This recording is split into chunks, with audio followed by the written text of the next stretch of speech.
Hello dear students, देखिए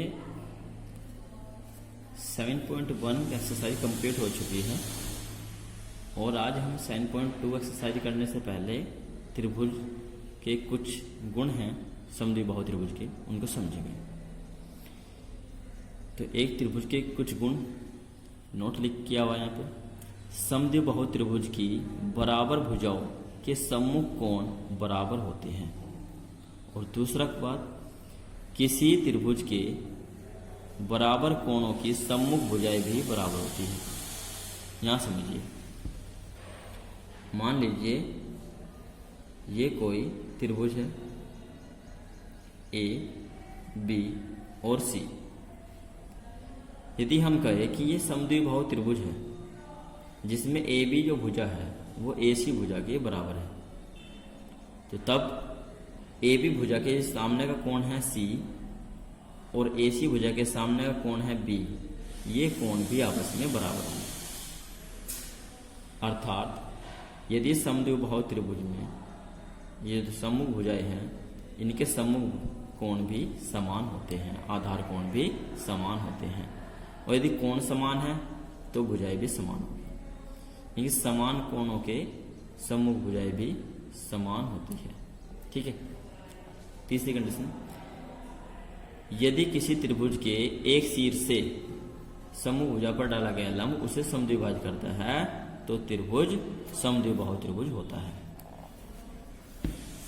यदि हम किसी त्रिभुज कई शीर्ष है ए, त्रिभुज है एबीसी, इसके शीर्ष से यदि हम यहाँ पे समूह भुजा पर लंब डाल रहे हैं लंब, और ये जो डाला गया लंब है यदि इसे समान दो भागों में बांटता है, यानी जितनी भुजा बी डी है उतनी भुजा सी डी है, तो उस कंडीशन में हम कह सकते हैं कि जो त्रिभुज ए बी सी है ये समद्विबाहु त्रिभुज है। अर्थात इसमें जो ए बी भुजा है वो ए सी भुजा के बराबर होगी। अब यहाँ पे 4 में लिखा है, समद्विबाहु त्रिभुज के शीर्ष से आधार भुजा पर डाला गया लंब आधार को समद्विभाजित करता है। ये जस्ट इसका विपरीत है। समद्विबाहु त्रिभुज के शीर्ष से समूह भुजा पर डाला गया लंब उसको समद्विभाजित करता है, आधार भुजा को समद्विभाजित करता है। ठीक है। अब एक्सरसाइज पा रही है, एक्सरसाइज 7.2 क्वेश्चन फर्स्ट, ध्यान से समझिएगा। इसमें भी हमें जो है सर्वांग सम सिद्ध करके और क्वेश्चन को सोल्व करेंगे। क्वेश्चन 1 में दिया है कि त्रिभुज एबीसी में, त्रिभुज एबीसी है, इसमें जो ए बी भुजा है वो ए सी भुजा के बराबर है। ए बी भुजा ए सी भुजा के बराबर है और कोण बी कोण सी के समद्विभाजक ओ पर मिलते हैं। कोण बी का समद्विभाजक ओ बी और कोण सी का समद्विभाजक ओ सी एक दूसरे को बिंदु ओ पर मिलते हैं। ठीक है। और बिंदु ओ को हमने किससे मिलाया? ए से मिलाया है। अब हमें सिद्ध करना है कि ओ बी जो भुजा है वो ओ सी भुजा के बराबर है, यानी कि ये भुजा इसके बराबर होगी, ये सिद्ध करना है। और सेकंड क्या सिद्ध करना है कि जो कोण ए है, ये जो कोण ए है और ओ ए रेखा इसको समद्विभाजित करती है, यानी कि समान दो भागों में बांटती है। तो जैसे कि हमें ओ ए बराबर ओ बी सिद्ध करना है, ओ बी बराबर ओ सी सिद्ध करना है, तो ये भुजा किस त्रिभुज की है और ये भुजा किस त्रिभुज की है। ऐसे त्रिभुज लेंगे जिसमें वो विनिष्ट ना हो, तो त्रिभुज एक लेंगे और दूसरा ये, इन दोनों त्रिभुजों को हम सर्वांग सम सिद्ध करेंगे। ठीक है। या फिर हम ऐसे कह सकते हैं कि यदि ये दोनों कोण बराबर होंगे तो इनकी सम्मुख भुजाएं भी बराबर होगी। क्यों? क्योंकि आधार कोण यदि बराबर होते हैं तो सम्मुख भुजाएं भी बराबर होती है। ठीक है। तो इस तरह से हम सोल्व करेंगे। अभी जैसे आपको कंडीशन समझाई तो हल करेंगे क्वेश्चन को। यहाँ लिखेंगे क्योंकि कोण बी कोण सी के बराबर है, दिया है कोण बी कोण सी के समद्विभाजक बिंदुओं पर मिलते हैं। दिया है भुजा ए बी बराबर है भुजा ए सी। भुजा ए बी के सामने का जो कोण है वो कोण सी है और भुजा ए सी के सामने का कोण बी है, इसलिए कोण बी बराबर होगा, सॉरी ए बी के सामने कोण है सी, तो कोण सी बराबर होगा कोण बी के। अब यदि हम इसका आधा कर दें, अर्धा कर दें, तो कोण सी का आधा बराबर होगा कोण बी का आधा। अब कोण सी का आधा कौन सा कोण होगा? ये कोण बी सी का जो आधा कोण होगा ये होगा ओ सी बी, कोण ओ सी बी। और कोण बी का आधा कोण होगा, यानी कि इस कोण बी का आधा कोण बी ओ बी सी, कोण ओ बी सी, ये आपस में बराबर होंगे। अब ये दोनों त्रिभुज अब इन दोनों कोणों क्या है, ये आधार कोण है और दोनों कोण आपस में बराबर है। तो त्रिभुज ओ बी सी में क्योंकि इस त्रिभुज के आधार कोण बराबर है, इसलिए इनकी सम्मुख भुजाएं भी बराबर होगी। लिखेंगे इसलिए त्रिभुज ओ बी सी में भुजा ओ बी बराबर होगी ओ सी, क्योंकि आधार कोण बराबर है इसलिए सम्मुख भुजाएं भी बराबर होगी। ये हमारा फर्स्ट सिद्ध हो चुका है। अब सेकंड सिद्ध करेंगे, तो उसके लिए हम ये दोनों त्रिभुजों को सर्वांग सम सिद्ध करेंगे। त्रिभुज ओ ए बी और त्रिभुज ओ ए सी लिखेंगे। त्रिभुज ओ ए बी तथा त्रिभुज ओ ए सी में ओ ए बी की भुजा ओ ए बराबर है ओ ए, उभयनिष्ठ भुजा है, दोनों में बराबर होगी। उसके बाद यहाँ पे ये जो भुजा है ओ बी बराबर है ओ सी, ये हम अभी सिद्ध कर चुके हैं। ओ बी बराबर भुजा ओ सी, ये भी हमने सिद्ध किया है। समीकरण एक समान लीजिए, ठीक है। उसके बाद ये दिया हुआ है कि भुजा ए बी बराबर है भुजा ए सी, भुजा ए बी बराबर है ए सी, ये दिया है। तो भुजा से दोनों त्रिभुज सर्वांग सम हुए, इसलिए त्रिभुज ओ ए बी सर्वांग सम है त्रिभुज ओ ए सी, साइड से, ठीक है। जब दोनों त्रिभुज सर्वांग सम है तो संगत कोण बराबर होंगे और संगत भुजाएं भी बराबर होगी। इसका अर्थ ये होगा कि ये जो कोण है इस कोण के बराबर होगा, यानी कोण ओ ए बी बराबर होगा कोण ओ ए सी, इसलिए कोण ओ ए बी बराबर होगा कोण ओ ए सी। और जब दोनों कोण बराबर होंगे तो इसका अर्थ ये हुआ कि हम कह सकते हैं कि जो ओ ए है यानी कि ए ओ जो भुजा है कोण ए को समद्विभाजित करती है।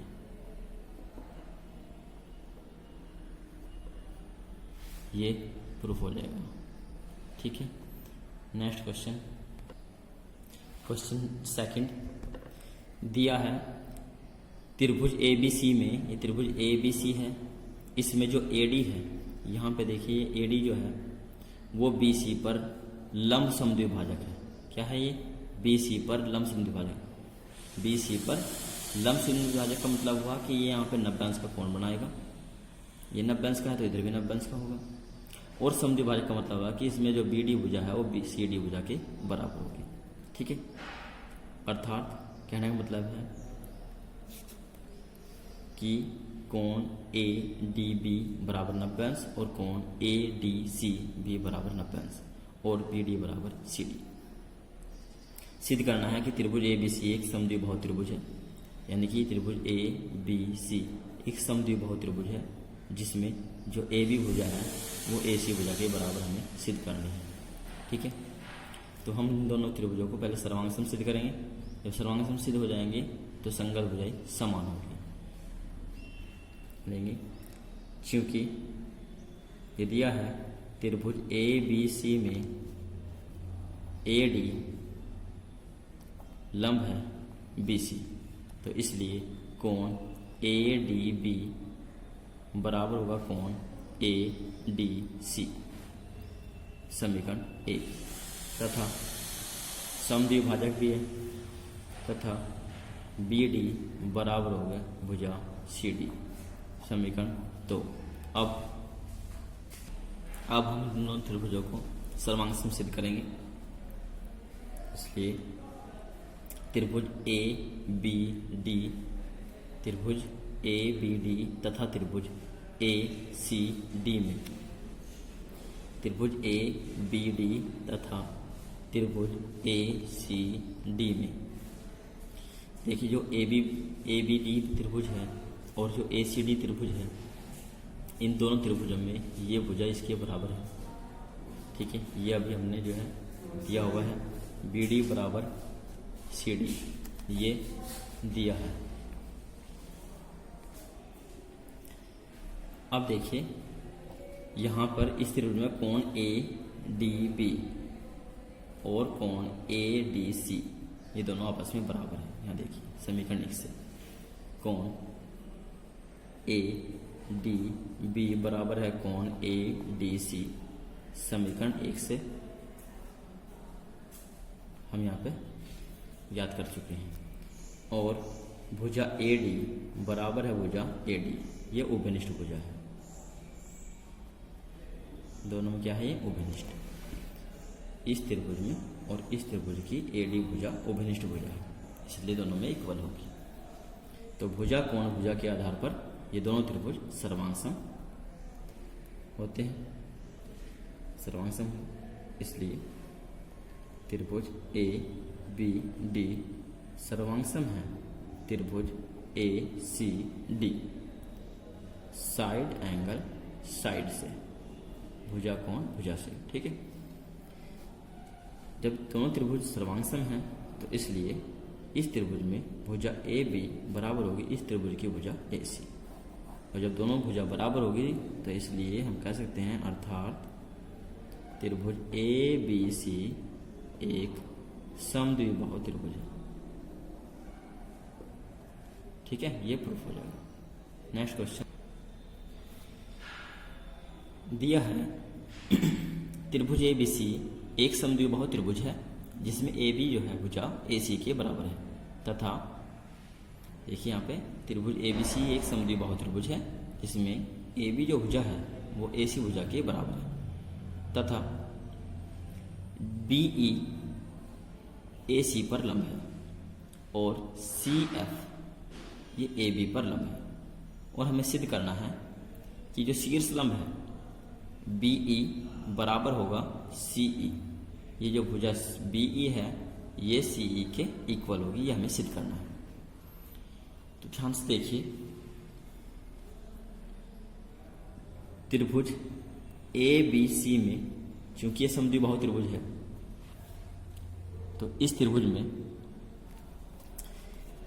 ए बी जो भुजा है वो ए सी भुजा के बराबर है, इसलिए ए बी भुजा के सामने का जो कोण है सी वो बराबर होगा कोण बी, ये सम्मुख कोण बराबर होगा, समीकरण 1।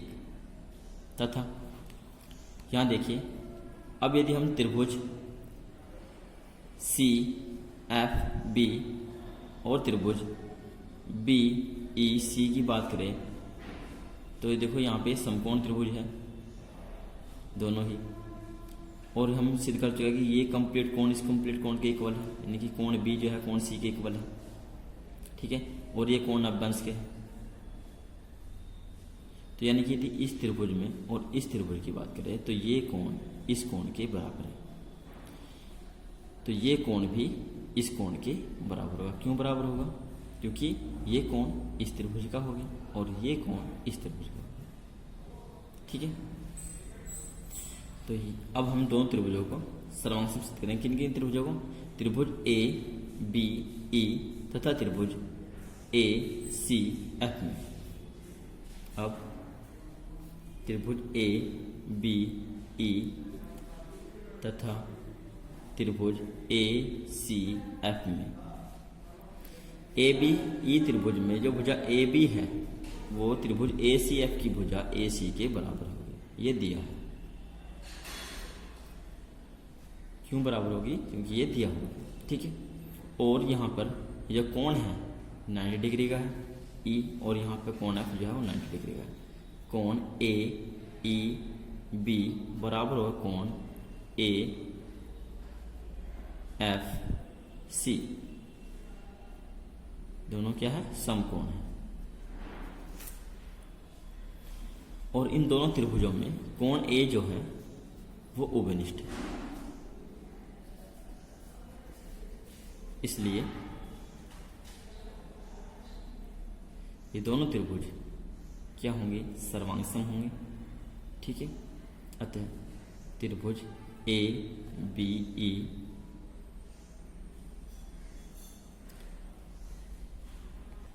सॉरी बच्चों, आप जो चाहो तो इसमें ये जो कोण हमने यहाँ पे लिया है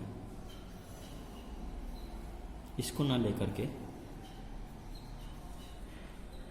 हम इससे पहले या फिर देखिए यहाँ पे हमने बताया था आपको ये 90 अंश का कोण है और ये भी 90 अंश का कोण है और ये दोनों कोण आपस में इक्वल है। तो इसलिए ये कोण एफ सी बी बराबर होगा कोण ई बी सी के। ये दोनों कोण भी आपस में इक्वल है और जब ये दोनों कोण आपस में इक्वल है तो ये दोनों कोण भी आपस में इक्वल होंगे।